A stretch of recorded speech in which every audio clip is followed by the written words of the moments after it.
ابھی وہ محراب میں کھڑے ہی تھے، فرشتے آ کر کے بشارت دینے لگے، اے زکریا آپ کو مبارک ہو، اللہ آپ کو یحییٰ علیہ السلام کی شکل میں ایک بیٹا دینے والا ہے۔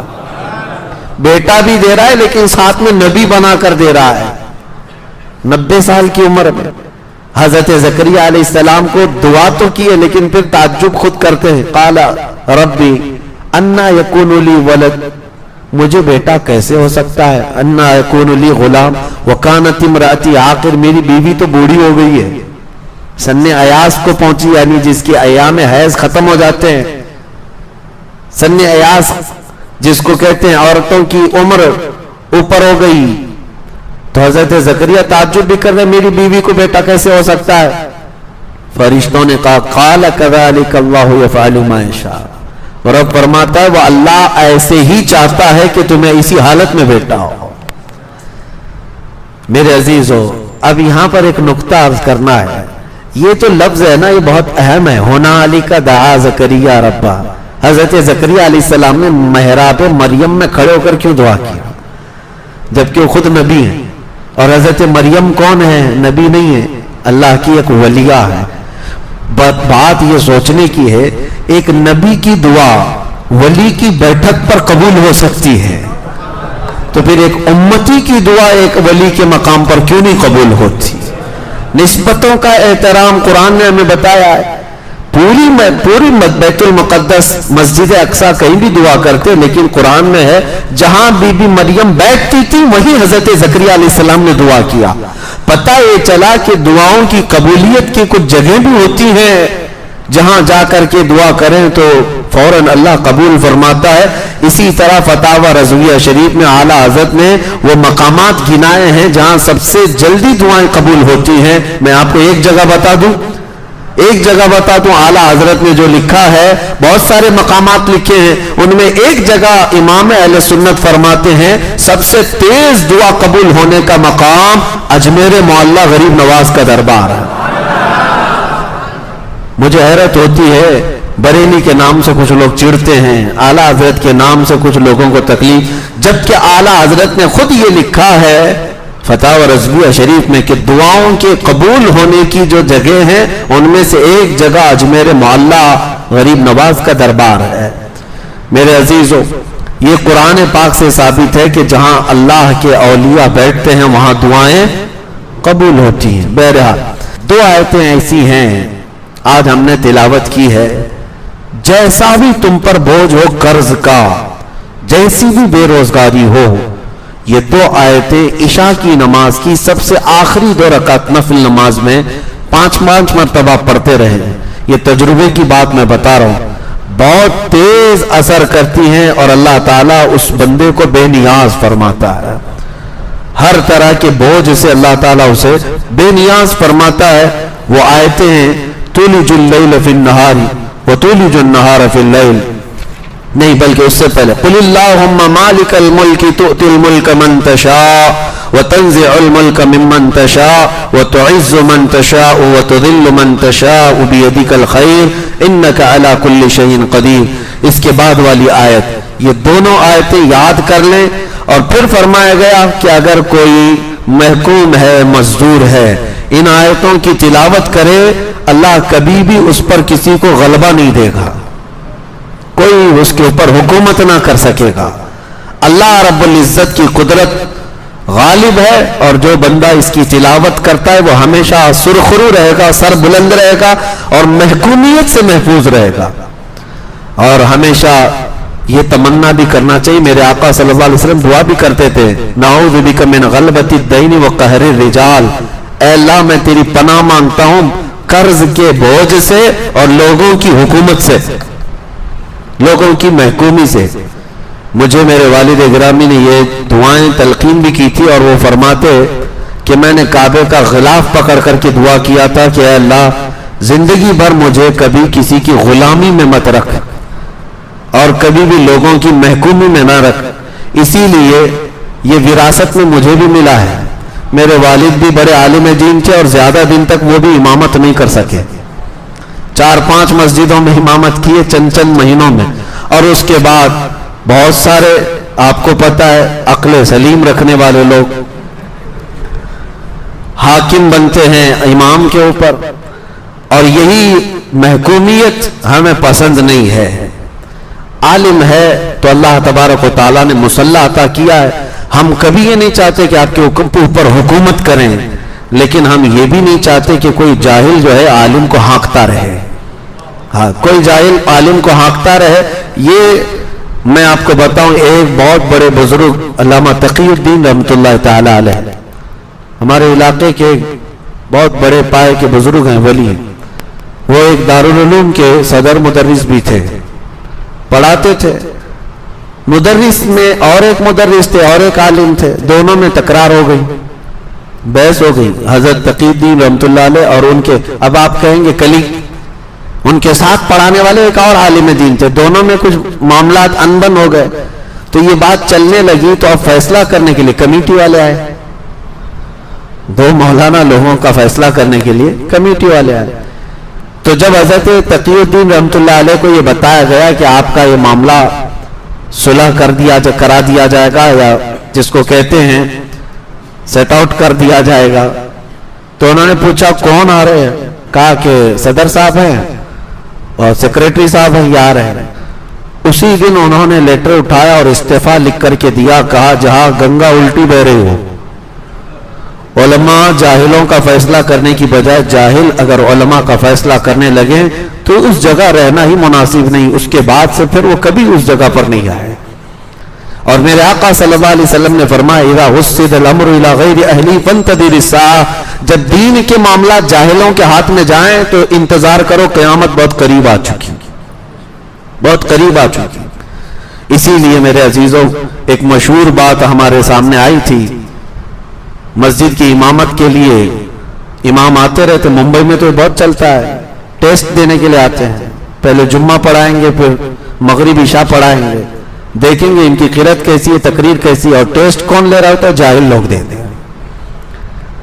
ایک امام صاحب مسجد کی امامت کے لیے آئے، اپلائی کیے، جمعہ پڑھایا انہوں نے، اس کے بعد بیٹھے کمیٹی والے لوگ ٹیسٹ لینے کے لیے کہ حضرت ہم تھوڑا بہت آپ سے پوچھیں گے، اس کے بعد امامت پہ رکھیں گے۔ کہا ٹھیک ہے پوچھیے۔ تو صدر صاحب نے پوچھا قیامت کی نشانیاں کیا ہیں؟ مولانا آپ بتائیے۔ انہوں نے کہا سب سے بڑی نشانی تو آپ ہی ہیں۔ قیامت کی پہلی نشانی یہ ہے کہ جاہل جو ہے علماء کا ٹیسٹ لینے لگ جائے، اس کے بعد وہ وہاں سے نکل گئے۔ بہرحال بات طویل نہ ہو جائے، یہ دعائیں یاد رکھیں، اللہ تبارک و تعالی ہمیشہ محکومی سے محفوظ رکھے، رزق ایسا دے کہ اللہ تعالی بے نیاز کر کے رزق عطا کرے، لوگوں کی محتاجی سے ہمیشہ محفوظ رکھے، اس کی دعا بھی کرتے رہو اور کوشش بھی کرتے رہو۔ آیت مباہلہ ایک آیت اس میں ہے، عیسائیوں کا اور حضور پاک صلی اللہ تعالی علیہ وسلم کا ایک بار اس بات پر مباحثہ ہوا کہ کون حق پر ہے۔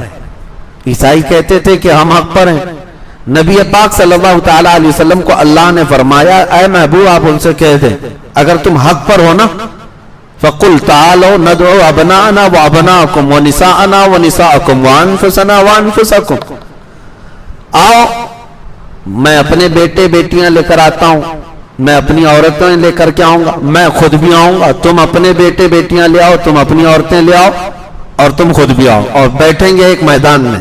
یہی مباہلہ ہے، ایک مناظرہ ہے، ڈیبیٹ کرنا، یعنی میں ایک دلیل دوں گا آپ ایک دلیل دیں گے، مناظرہ ہے۔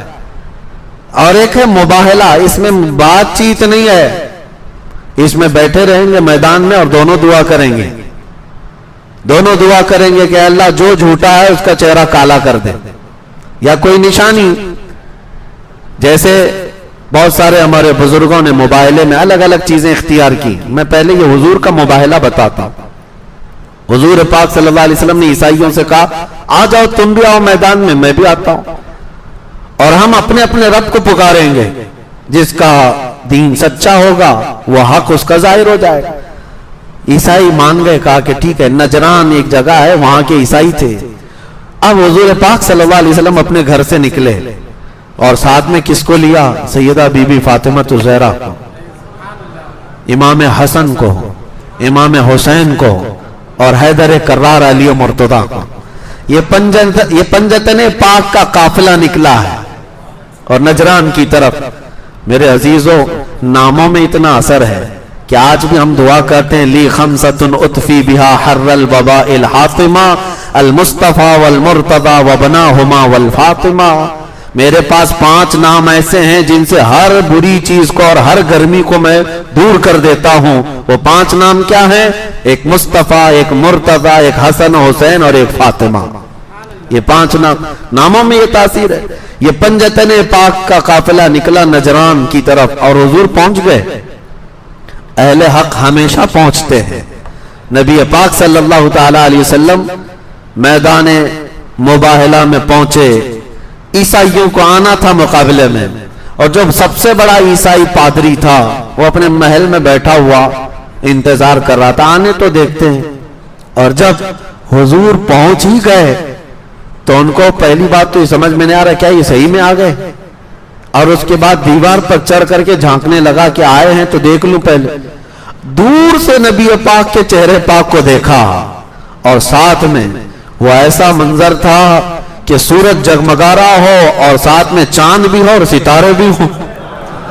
پھر اس آسمان کا کیا کہنا.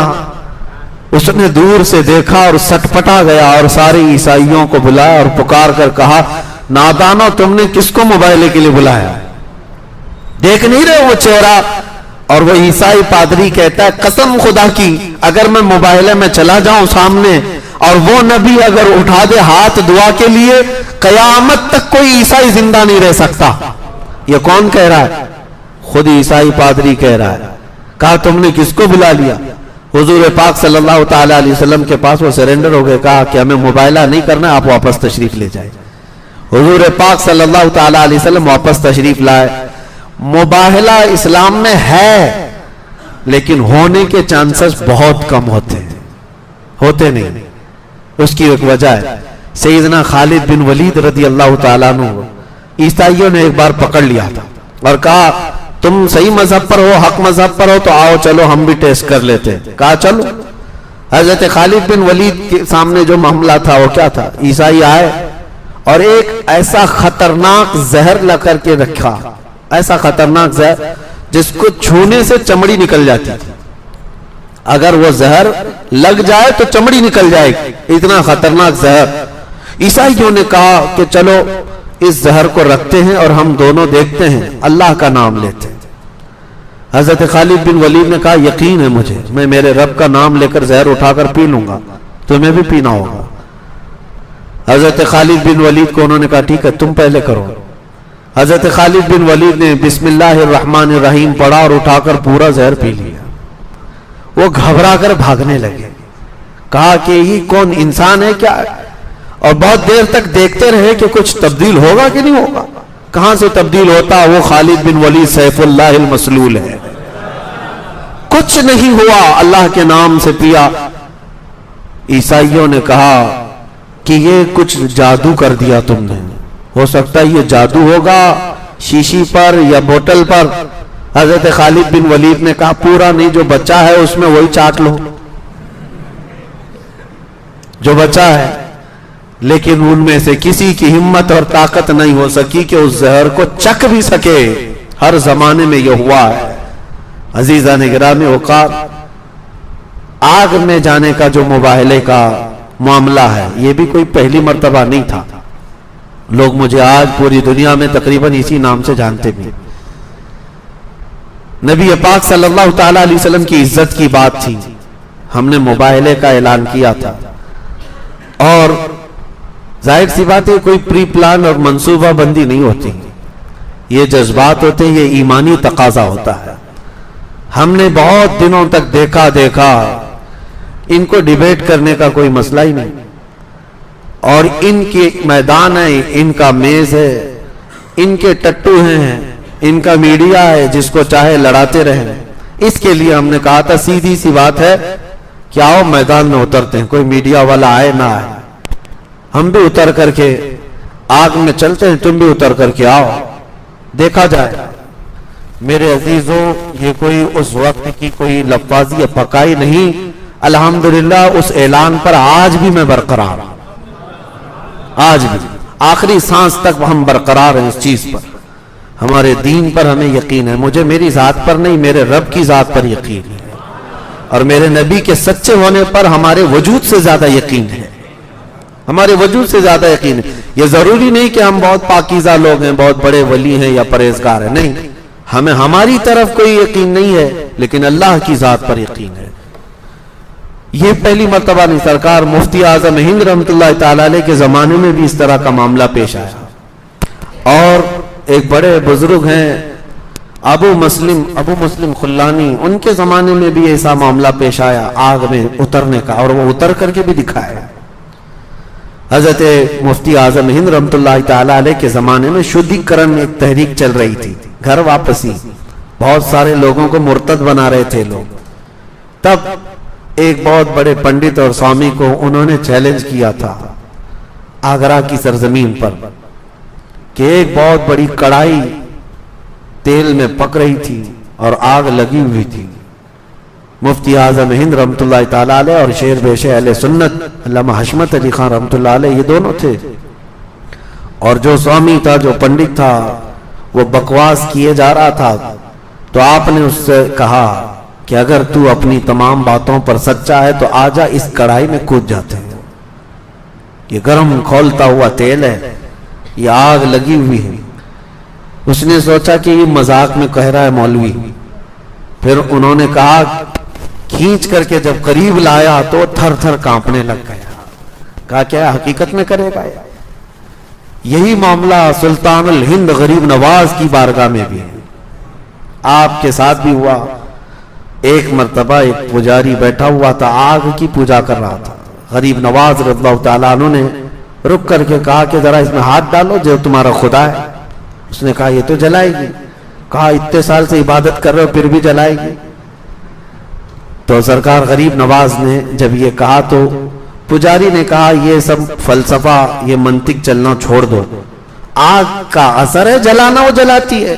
غریب نواز نے فرمایا نہیں، آگ کا اثر جلانا ہے لیکن بغیر حکم خدا کے نہیں جلاتی، میرے خدا کے حکم کے بغیر نہیں جلاتی. تو اس نے کہا اگر تم اپنی باتوں پر اتنے پکے ہو تو تم ہی ہاتھ ڈال دو. اس کی گود میں ایک بچہ رکھا ہوا تھا. سرکار غریب نواز نے اس کا بچہ بھی اٹھا لیا اور خود آگ میں چلے گئے. بہت بڑی آگ تھی وہ، اور ایسے چلے گئے اندر. وہ واویلا مچانے لگا، چلانے لگا کہ یہ درویش گیا تو گیا، میرا بچہ بھی لے کے گیا. بہت دیر تک وہ باہر نہیں آئے. کئی لوگوں کو اس نے جمع کر لیا، بہت سارے لوگ دیکھنے آئے. کافی دیر کے بعد سرکار غریب نواز اس بچے کے ساتھ اپنا جبہ جھاڑتے ہوئے باہر تشریف لائے. کچھ بھی نہیں تھا. بچے کو لے کر کے اس نے دیکھا تو ماتھا بھی ٹھنڈا ہے، جسم بھی ٹھنڈا ہے. سب پکڑ کر کے دیکھو تو آگ کا کوئی اثر ہی نہیں. بچہ تو غریب نواز کا نہیں تھا، بچہ اسی کا تھا. سرکار غریب نواز رضی اللہ تعالیٰ عنہ نے ثابت کر دکھایا. آگ میں وہ حقانیت ثابت کرنے کے لیے، اپنی کرامت نہیں، اللہ کی وحدانیت اور اسلام کی حقانیت ثابت کرنے کے لیے گئے اور واپس آئے. لیکن ساتھ میں یہ بھی بتا دیا جو ان کے دامن سے وابستہ ہوتا ہے، وہ چاہے کسی کا بھی بچہ ہو، اللہ اسے بھی محفوظ رکھتا ہے. اسی لیے ہمارے نعرے کیا ہوتے ہیں؟ غوث کا دامن، یہ بولتے ہیں نا خواجہ کا دامن. کیوں کہتے ہیں ہم؟ اسی لیے کہ ان دامنوں سے لگے رہیں گے، دنیا کی آگ سے بھی محفوظ اور آخرت کی آگ سے بھی انشاءاللہ محفوظ رہیں گے. یہ آیت مباہلہ. سیکنڈ چیز میں نے آپ کو بتا دی. مباہلہ کیا ہوتا ہے؟ مباہلہ حق کی اظہار کے لیے باطل اور حق کے درمیان ایک ایسا مقابلہ کہ دونوں اپنے اپنے خداؤں کو پکاریں اور اللہ رب العزت حق کو ظاہر فرماتا ہے. تیسری چیز میں نے آپ کو کہا محمد صلی اللہ تعالی علیہ وسلم اللہ کے رسول. یہ معاملہ حضور کی وفات کے وقت، میرے عزیزو، ہمارا اسلام ایسا ہے جو کسی شخص پر ڈیپینڈ نہیں ہے، کسی بھی شخص پر ڈیپینڈ نہیں ہے. کوئی اگر یہ سوچتا ہے کہ مجھ سے ہی سب کچھ چل رہا ہے اور میں نہیں رہوں گا تو دین کا نظام نہیں چلے گا، تو یہ خام خیالی ہے. امت میں بڑے بڑے علماء آئے، صحابہ آئے، فقہاء آئے، لیکن کیا اسلام رکا ان کے جانے کے بعد؟ سرکار غوث پاک کا اپنا زمانہ تھا، لیکن ان کے انتقال کے بعد کیا اسلام ختم ہوا؟ غریب نواز کے بعد اسلام ختم ہوا؟ کسی کے بعد نہیں. اسلام جو ہے کسی شخص سے ڈیپینڈ نہیں. اللہ تعالیٰ اپنے دین کی خدمات کسی سے بھی لیتا ہے, لیکن یہ دین صبح قیامت تک رہے گا. نبی پاک صلی اللہ علیہ وسلم کی وفات کے بعد یہ دین نہیں رکا, تو پھر اب کسی اور کے بعد کیوں رکے؟ حضور کا جب انتقال ہوا تو صحابہ میں بہت بے چینی تھی, بہت بے چینی تھی. صحابہ اکرام ایسی کیفیت میں تھے کہ ان کو بتانا مشکل ہے, لیکن صدیق اکبر نے یہی آیت تلاوت کی تھی جو آج ہم نے تلاوت کی. وَمَا مُحَمَّدٌ إِلَّا رَسُولٌ قَدْ خَلَتْ مِن قَبْلِهِ الرُّسُلُ أَفَإِن مَّاتَ أَوْ قُتِلَ انقَلَبْتُمْ عَلَىٰ أَعْقَابِكُمْ وَمَن يَنقَلِبْ عَلَىٰ عَقِبَيْهِ فَلَن يَضُرَّ اللَّهَ شَيْئًا. حضرت ابو بکر نے منبر پر کھڑے ہو کر کے آیت تلاوت کی. حضرت عثمان غنی کو صحابہ بتاتے ہیں ایسی حالت تھی جیسے بچوں جیسی حالت ہو گئی تھی. حضرت علی پتھر کی طرح جامد کھڑے ہو گئے تھے, کوئی ہلائے تو ہلتے نہیں تھے. صحابہ جہاں تھے وہیں دیواروں سے کوئی چپکے ہوئے کھڑے تھے. حضرت عمر تو تلوار نکال کر کہہ رہے تھے کہ کوئی کہے گا کہ میرے نبی کا انتقال ہوا میں گردن مار دوں گا. حضرت عمر تسلیم کرنے کو تیار نہیں.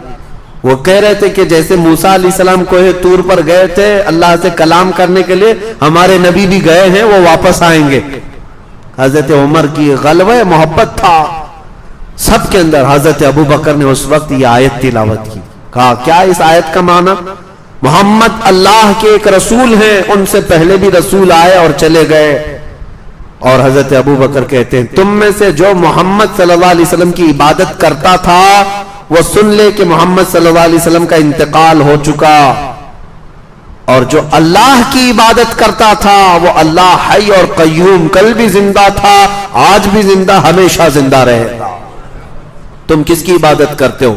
صحابہ اسی وقت کھڑے ہوئے اور کہا ہم کو تو ہمارے نبی نے صرف اللہ کی عبادت سکھائی, وہ اللہ حی اور قیوم ہے, ہمیشہ زندہ ہے. پھر سب صحابہ کھڑے ہو گئے.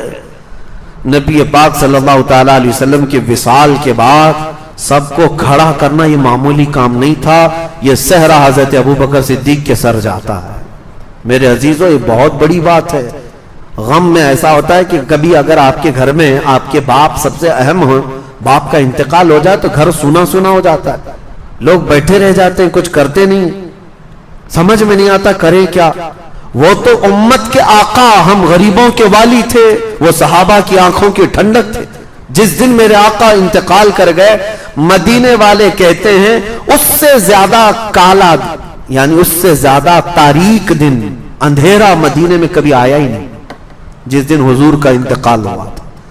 اور مدینے والے کہتے ہیں جس دن حضور ہجرت کر کے مکہ سے مدینے آئے تھے اس دن سے زیادہ روشن دن ہم نے مدینے میں کبھی دیکھا ہی نہیں. یہ مدینے والوں کا عقیدہ بھی تھا. میرے عزیزوں, یہ آپ کو یہاں سے مجھے بتانا ہے کہ اگر کوئی شخصیت ایسی ہے جس سے پورے لوگ جڑے ہوئے ہیں تو آپ یہ سمجھ لیں اس شخصیت کے انتقال کے بعد کام ختم نہیں ہونا چاہیے. ہمارے دین کا نظام ایسا ہے, اللہ اور اس کے رسول کے لیے کام کرو, کسی شخص کے لیے نہیں. آج لوگ اگر مجھ سے جڑے ہوئے ہیں تو میں ان سے بھی کہوں گا میرے لیے کوئی کام نہ کرے. میں آج ہوں جس طرح سے, کل میں بھی مر جاؤں گا. جب ہمارا جنازہ نکل جائے تو یہ نہیں کہ ان کے لیے ہم کرتے تھے وہی چلے گئے تو ہم چھوڑ دیے, تو گویا کہ تم اللہ اور اس کے رسول کے کاموں پر نہیں تھے, شخصیت پرستی تھی. اسی لیے آج سے یہ عادت ڈال لو, کوئی ہو یا نہ ہو, مجھے اللہ اور اس کے رسول کی رضا کے لیے کام کرنا ہے. یہ اس آیت سے میں آپ کو پیغام دیتا ہوں. آخری چیز, سورہ نساء میں جو احکام آئے عورتوں کے لیے, اللہ نے فرمایا فَانْكِحُوا مَا طَابَ لَكُم مِّنَ النِّسَاءِ, عورتوں میں سے جو تمہیں پسند آ جائے ان سے نکاح کر لو. نکاح بہت ضروری ہے نوجوانوں. میرے آقا نے فرمایا نکاح کے بعد ایمان کمپلیٹ ہو جاتا ہے.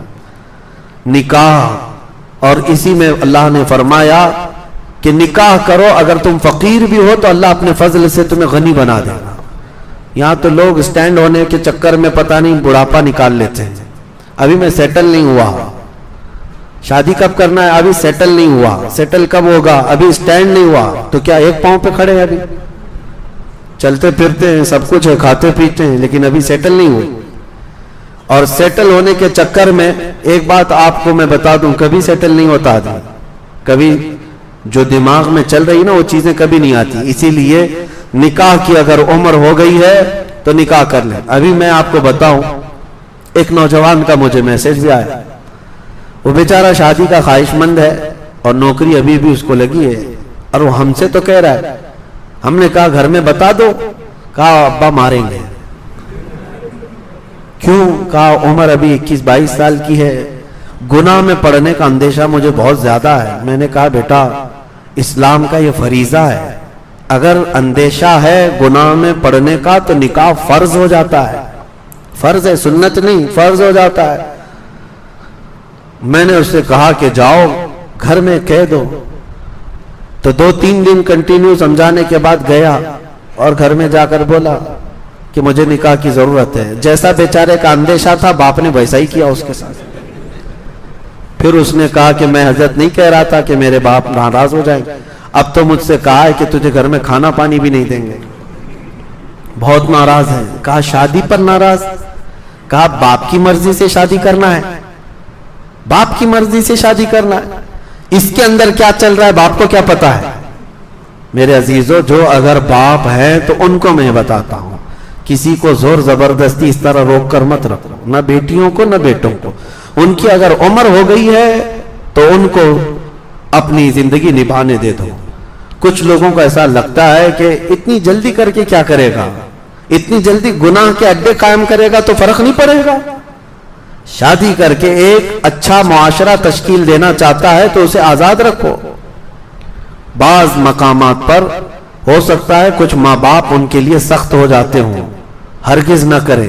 میرے آقا کا فرمان سنیں, 3 چیزوں میں تاخیر کرنا گناہ ہے. جب کسی کا انتقال ہو جائے تو جنازہ اٹھانے میں تاخیر کرنا گناہ ہے. جب نماز کا وقت ہو جائے تو تاخیر کرنا گناہ ہے. اور پھر فرماتے ہیں جب لڑکی بالغ ہو جائے تو اس کے نکاح میں تاخیر کرنا گناہ ہے. یہاں تو